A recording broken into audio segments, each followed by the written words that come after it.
Chapter 6. Pig and Pepper. For a minute or two, she stood looking at the house and wondering what to do next, when suddenly a footman in livery came running out of the wood. She considered him to be a footman because he was in livery. Otherwise, judging by his face only, she would have called him a fish, and rapped loudly at the door with his knuckles. It was opened by another footman in livery, with a round face and large eyes like a frog. And both footmen, Alice noticed, had powdered hair that curled all over their heads. She felt very curious to know what it was all about, and crept a little way out of the wood to listen. The fish footman began by producing from under his arm a great letter, nearly as large as himself, and this he handed over to the other, saying in a solemn tone, "For the Duchess, an invitation from the Queen to play croquet." The frog footman repeated in the same solemn tone, only changing the order of the words a little, "From the Queen, an invitation for the Duchess to play croquet." Then they both bowed low, and their curls got entangled together.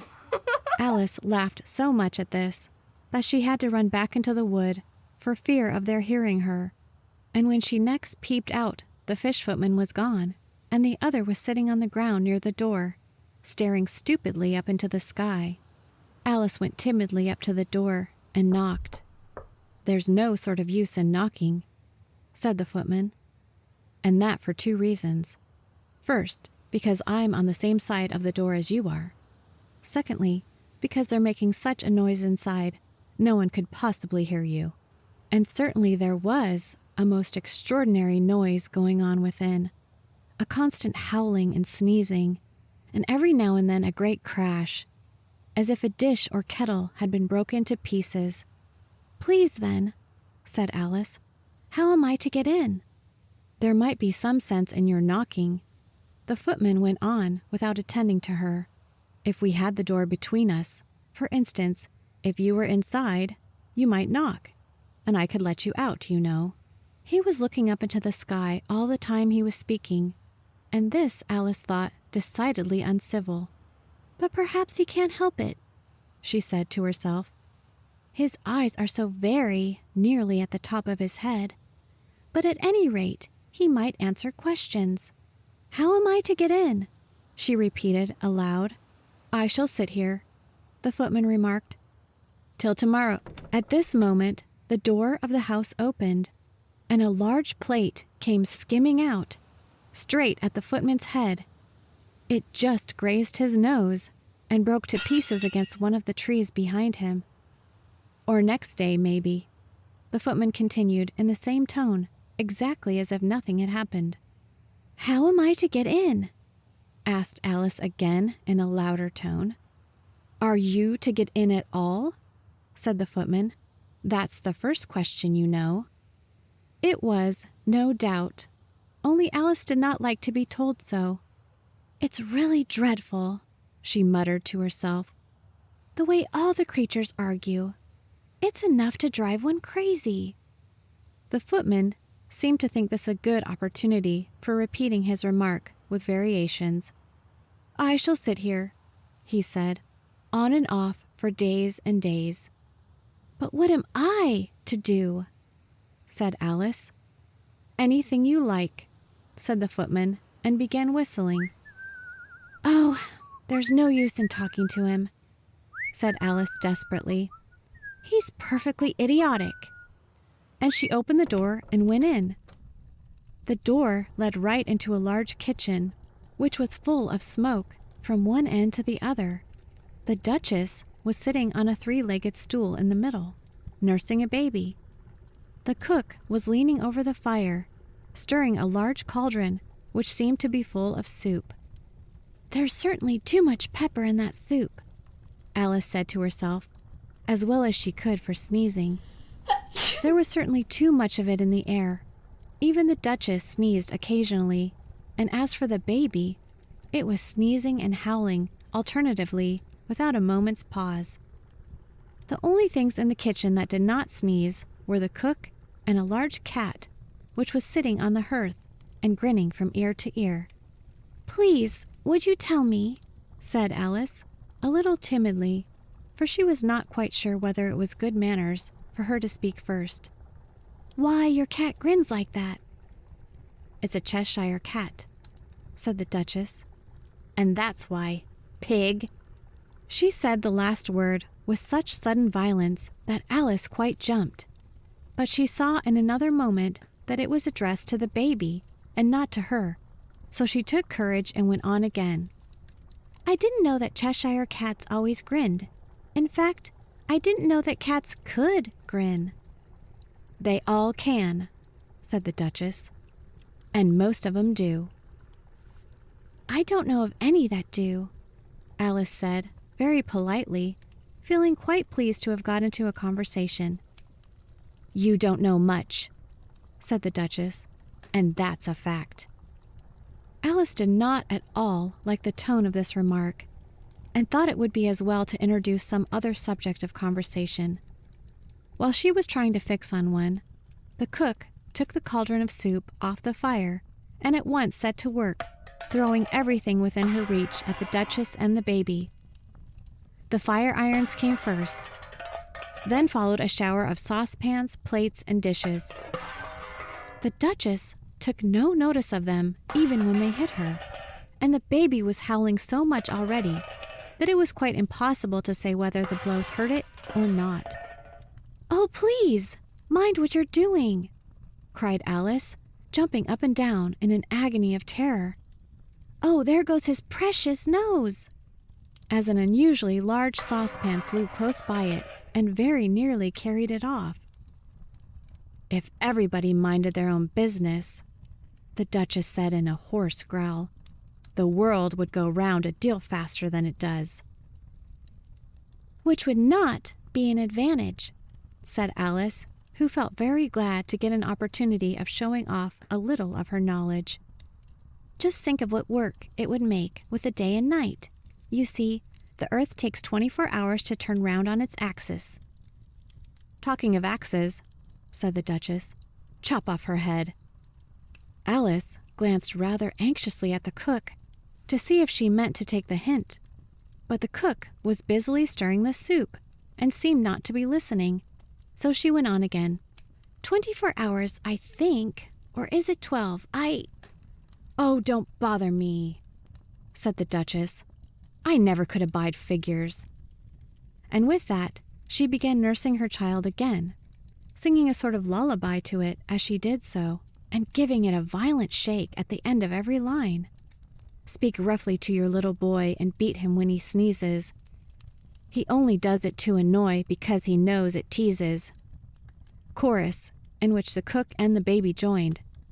Wow, wow, wow. While the Duchess sang the second verse of the song, she kept tossing the baby violently up and down, and the poor little thing howled so that Alice could hardly hear the words. I speak severely to my boy, I beat him when he sneezes, for he can thoroughly enjoy the pepper when he pleases. Chorus, wow, wow, wow. Here, you may nurse it a bit if you like, the Duchess said to Alice, flinging the baby at her as she spoke. I must go and get ready to play croquet with the Queen. And she hurried out of the room. The cook threw a frying pan after her as she went out, but it just missed her. Alice caught the baby with some difficulty, as it was a weird-shaped little creature, and held out its arms and legs in all directions. Just like a starfish, thought Alice. The poor little thing was snorting like a steam engine when she caught it, and kept doubling itself up and straightening itself out again, so that altogether, for the first minute or two, it was as much as she could do to hold it. As soon as she had made out the proper way of nursing it, which was to twist it up into a sort of knot, and then keep tight hold of its right ear and left foot, so as to prevent its undoing itself, she carried it out into the open air. If I don't take this child away with me, thought Alice, they're sure to kill it in a day or two. Wouldn't it be murder to leave it behind? She said the last words out loud, and the little thing grunted in reply. It had left off sneezing by this time. Don't grunt, said Alice. That's not at all a proper way of expressing yourself. The baby grunted again, and Alice looked very anxiously into its face to see what was the matter with it. There could be no doubt that it had a very turnip nose, much more like a snout than a real nose. Also, its eyes were getting extremely small for a baby. Altogether, Alice did not like the look of the thing at all. But perhaps it was only sobbing, she thought, and looked into its eyes again to see if there were any tears. No, there were no tears. "If you're going to turn into a pig, my dear," said Alice seriously, "I'll have nothing more to do with you. Mind now." The poor little thing sobbed again, or grunted, it was impossible to say which, and they went on for some while in silence. Alice was just beginning to think to herself, "Now, what am I to do with this creature when I get it home?" when it grunted again so violently that she looked down into its face in some alarm. This time there could be no mistake about it. It was neither more nor less than a pig, and she felt that it would be quite absurd for her to carry it further. So she set the little creature down and felt quite relieved to see it trot away quietly into the wood. "If it had grown up," she said to herself, "it would have made a dreadfully ugly child, but it makes a rather handsome pig, I think." And she began thinking over other children she knew, who might do very well as pigs, and was just saying to herself, "If one only knew the right way to change them," when she was a little startled by seeing the Cheshire Cat sitting on a bough of a tree a few yards off. The cat only grinned when it saw Alice. It looked good-natured, she thought. Still, it had very long claws and a great many teeth, so she felt that it ought to be treated with respect. "Cheshire Puss," she began, rather timidly, as she did not at all know whether it would like the name. However, it only grinned a little wider. "Come, it's pleased so far," thought Alice, and she went on.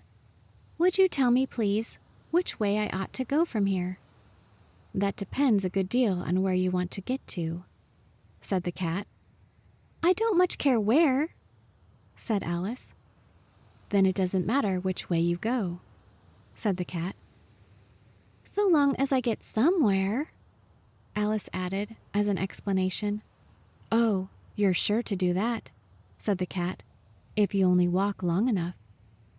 Alice felt that this could not be denied, so she tried another question. "What sort of people live about here?" "In that direction," the cat said, waving its right paw round, "lives a hatter, and in that direction," waving the other paw, "lives a March hare. Visit either you like, they're both mad." "But I don't want to go among mad people," Alice remarked. "Oh, you can't help that," said the cat. "We're all mad here. I'm mad, you're mad." "How do you know I'm mad?" said Alice. "You must be," said the cat, "or you wouldn't have come here." Alice didn't think that proved it at all. However, she went on. "And how do you know that you're mad?" "To begin with," said the cat, "a dog's not mad. You grant that?" "I suppose so," said Alice. "Well then," the cat went on, "you see, a dog growls when it's angry and wags its tail when it's pleased. Now I growl when I'm pleased and wag my tail when I'm angry. Therefore, I'm mad." "I call it purring, not growling," said Alice. "Call it what you like," said the cat. "Do you play croquet with the Queen today?" "I should like it very much," said Alice, "but I haven't been invited yet." "You'll see me there," said the cat, and vanished. Alice was not much surprised at this. She was getting so used to weird things happening. While she was looking at the place where it had been, it suddenly appeared again. "By the by, what became of the baby?" said the cat. "I'd nearly forgotten to ask." "It turned into a pig," Alice quietly said, just as if it had come back in a natural way. "I thought it would," said the cat, and vanished again. Alice waited a little, half expecting to see it again, but it did not appear, and after a minute or two, she walked on in the direction in which the March hare was said to live. I've seen hatters before, she said to herself. The March Hare will be much the most interesting. And perhaps as this is May, it won't be raving mad. At least not so mad as it was in March. As she said this, she looked up, and there was a cat again, sitting on a branch of a tree. Did you say pig or fig? Said the cat. I said pig, replied Alice. And I wish you wouldn't keep appearing and vanishing so suddenly. You make one quite giddy. All right, said the cat, and this time it vanished quite slowly, beginning with the end of the tail and ending with a grin, which remained some time after the rest of it had gone. Well, I've often seen a cat without a grin, thought Alice, but a grin without a cat, it's the most curious thing I ever saw in my life. She had not gone much further before she came in sight of the house of the March Hare. She thought it must be the right house, because the chimneys were shaped like ears, and the roof was thatched with fur. It was so large a house that she did not like to go nearer till she had nibbled some more of the left-hand bit of mushroom, and raised herself to about 2 feet high. Even then she walked up towards it rather timidly, saying to herself, Suppose it should be raving mad after all. I almost wish I'd gone to see the Hatter instead.